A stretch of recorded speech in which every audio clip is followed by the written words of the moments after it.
5 reasons people cannot balance copper toxicity. Hello, my name is Rowlands and I'm a nutritional balancing practitioner, and in this video I'm going to talk about the truth of healing copper toxicity and what it really takes.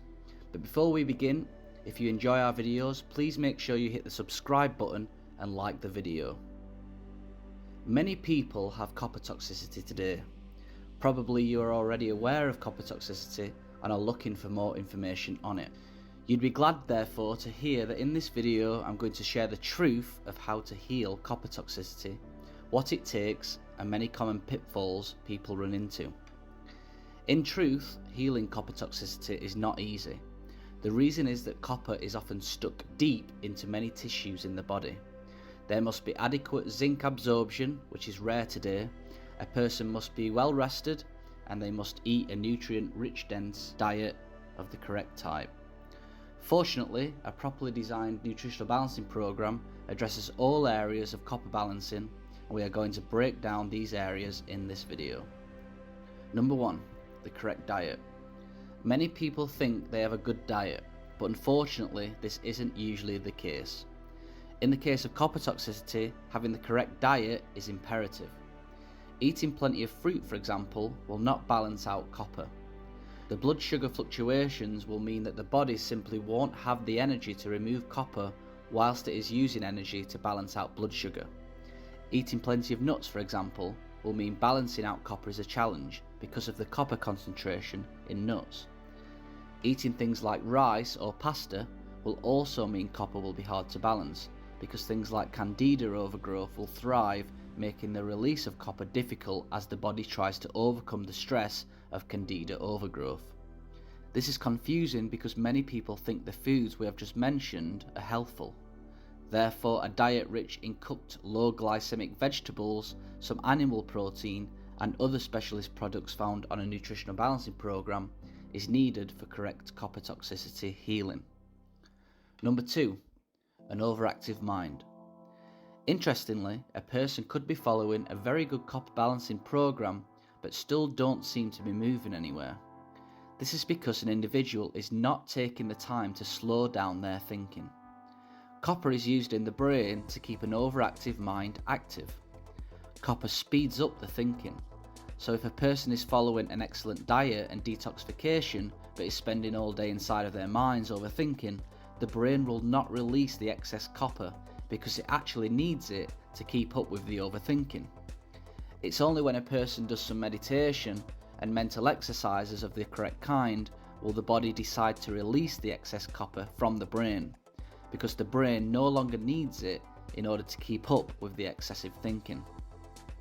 Number 3, understanding zinc supplementation. Often, if people know or think they have copper toxicity, they will start to supplement zinc.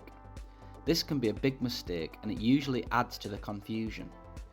When using a hair mineral analysis, we can see what a person's sodium is in comparison to their potassium. If the ratio is below 2.5, we call that a low NAK.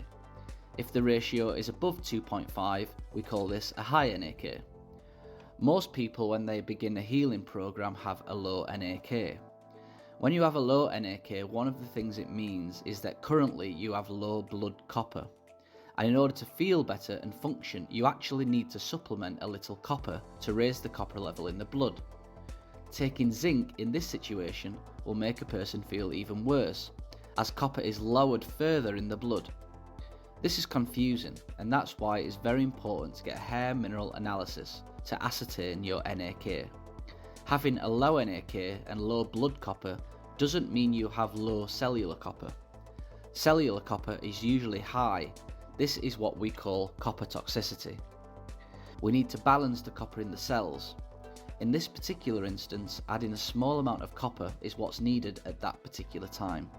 This confuses many people, and it's an important reason why people don't move forward is because they are supplementing zinc, which will reduce the NAK ratio further. Number 4, stress. The human condition today is riddled with high amounts of stress, whether it be work stress, dietary stress, family stress, environmental stress, and many others. Stress of any kind weakens the adrenal glands. The adrenal glands need to be performing at normal levels in order to keep copper balanced in the body. Unfortunately, many people do not have normal adrenal functioning. The adrenals, when working correctly, send signals to the liver to create copper transport proteins like ceruloplasmin. Ceruloplasmin binds to copper and moves copper around the body to balance it out. When the adrenals and liver are not functioning correctly, these transportation proteins are not created en masse, and as a result, copper builds up in the body. Number 5. Poor liver support. In order for the body to balance out copper, the liver needs to be decongested and functioning correctly. Many people do not incorporate adequate liver detoxification procedures into their healing routine. People wrongly assume zinc supplementation or eating foods low in copper will solve the problem. This is incorrect. In fact, the liver needs often a tremendous amount of support in order to remove excess copper from the tissues and out into eliminatory systems. Fortunately, on a nutritional balancing program, we use powerful liver detoxification and support procedures like coffee enemas, sauna therapy, methylation products and more to ensure the liver is functioning properly and is balancing out copper correctly. As you can imagine, just having one of the jigsaw puzzles out of place can keep people stuck with copper toxicity. Fortunately, you can heal your copper toxicity using a nutritional balancing program. If you would like to see all of your hidden copper toxicity indicators on a hair test, or if you would like to buy a hair test yourself, you can over at www.hairanalysis.report. If you would like one-on-one support with copper toxicity, please email lewis@deephealingspace.com. Thanks for watching. Please don't forget to hit the like and subscribe. If you have any comments or questions, please leave them in the comments box below and we will get back to you. See you in the next video.